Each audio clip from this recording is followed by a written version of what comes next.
नमस्कार दोस्तों, हर हर महादेव। दोस्तों, आज की इस वीडियो में हम आपको महादेव शिव के एक ऐसे चमत्कारी घटना के बारे में बताने वाले हैं जिसे सुनकर मित्रों आप सभी के भी रोंगटे उड़ सकते हैं।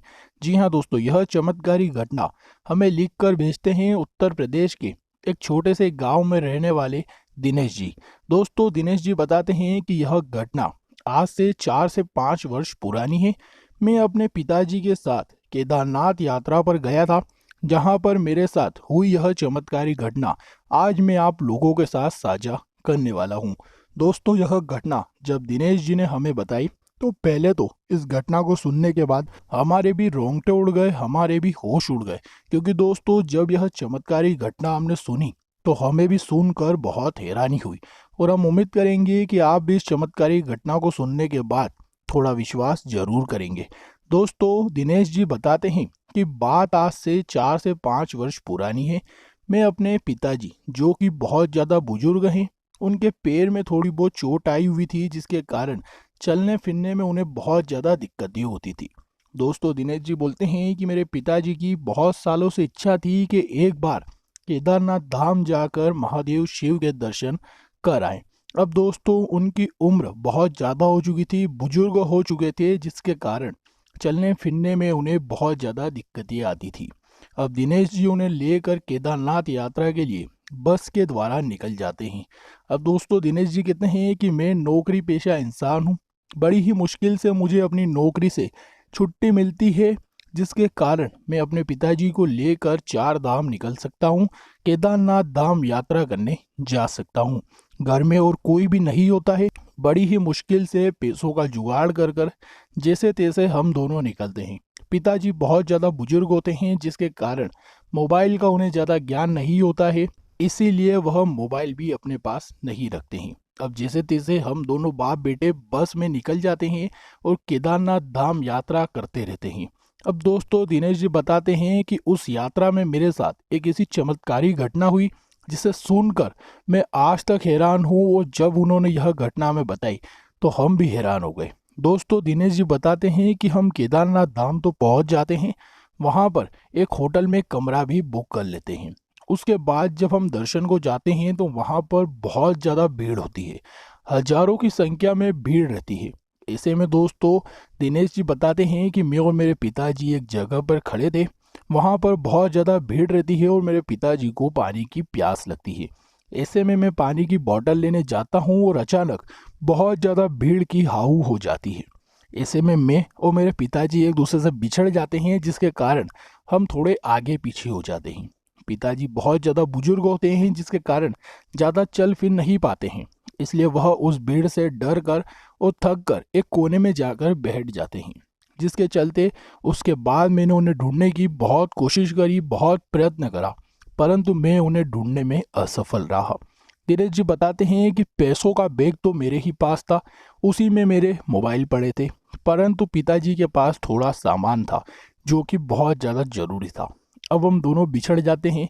मेरे पिताजी को मोबाइल का भी ज़्यादा ज्ञान नहीं होता है, जिसके कारण वह मुझे कहीं से कांटेक्ट भी नहीं कर पाते हैं, ज़्यादा चल फिर भी नहीं पाते हैं, इसलिए वह मुझे ढूंढ भी नहीं पा रहे थे। परंतु मैंने हार नहीं मानी, मैंने उन्हें ढूंढने का भरपूर प्रयास करा, परंतु सभी प्रयास असफल रहे और मैं आखिरकार उन्हें नहीं ढूंढ पाया। आखिरकार हार कर थक कर मैं भी एक कोने में जाकर बैठ गया। बहुत कोशिशें करने के बाद भी मेरे पिताजी मुझे नहीं मिले। अब ऐसे में मैं महादेव से दुआ कर रहा था कि हम तो आपके दर्शन को आए थे, परंतु अब मेरे पिताजी मुझसे अलग हो चुके हैं और मैं बहुत ज़्यादा चिंतित हूँ।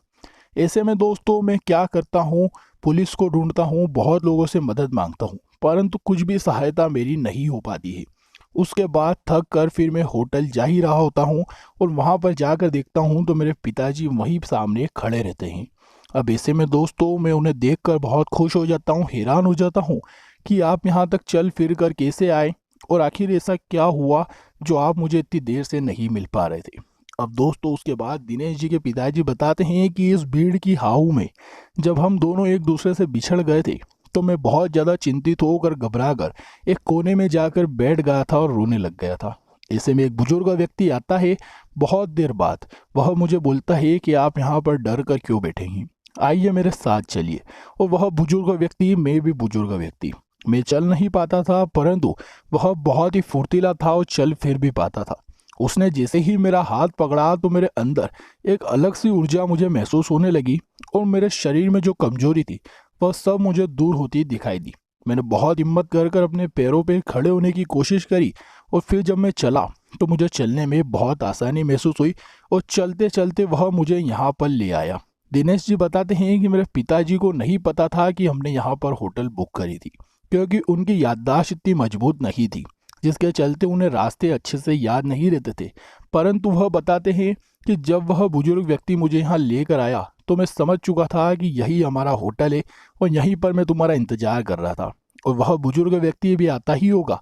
यही बात कहने के बाद दिनेश जी के पिताजी और दिनेश जी वहीं पर खड़े खड़े उस बुजुर्ग व्यक्ति का इंतजार करते हैं।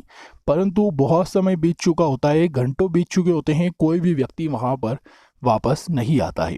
ऐसे में दिनेश जी बताते हैं कि उस समय मेरे पिताजी और मैं कई घंटों तक एक दूसरे से बिछड़ चुके थे। बहुत कोशिशें करने के बाद भी हम नहीं मिल पाए।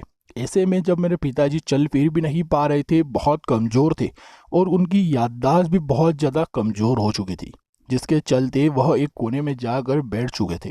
ऐसे में कोई बुजुर्ग व्यक्ति आता है और मेरे पिताजी की इस कदर सहायता करता है कि आज उनकी जो थकान थी, जो कमजोरी थी एवं उनकी पैरों की जो समस्या थी वह सभी भी दूर हो चुकी थी। अब वह ठीक से चल फिर पाते थे, याददाश्त भी अच्छी हो चुकी थी और वह स्वयं को बहुत स्वस्थ महसूस कर रहे थे। अब दिनेश जी बताते हैं कि उसके बाद हम दोनों ने बहुत ही आसानी से खुशी खुशी यात्रा को संपन्न किया, महादेव के दर्शन करे और आज हम दोनों बहुत खुश हैं, क्योंकि हम केदारनाथ जाकर आए थे। उसके बाद हमारी सारी समस्याएं दूर हो चुकी थी। अब दोस्तों, यह घटना जब हमने सुनी तो हमें भी सुनकर बहुत हैरानी हुई, बहुत अलग लगा। परंतु फिर हम समझ गए कि यह महादेव शिव का एक चमत्कार है। इस घटना को सुनने के बाद दोस्तों आपको क्या लगता है, आपकी क्या राय है, हमें नीचे कमेंट में जरूर बताइएगा।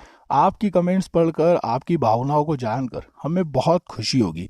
दोस्तों, अगर आप भी हमारे साथ ऐसी ही अपनी सच्ची घटनाएं शेयर करना चाहते हैं, अपनी चमत्कारी घटनाएं अगर हमारे चैनल पर सुनना चाहते हैं, तो हमारे इंस्टाग्राम अकाउंट महादेव मिरेकल को फॉलो जरूर करें, क्योंकि दोस्तों दिनेश जी ने भी अपनी यह सच्ची घटना हमें वहीं पर बताई है।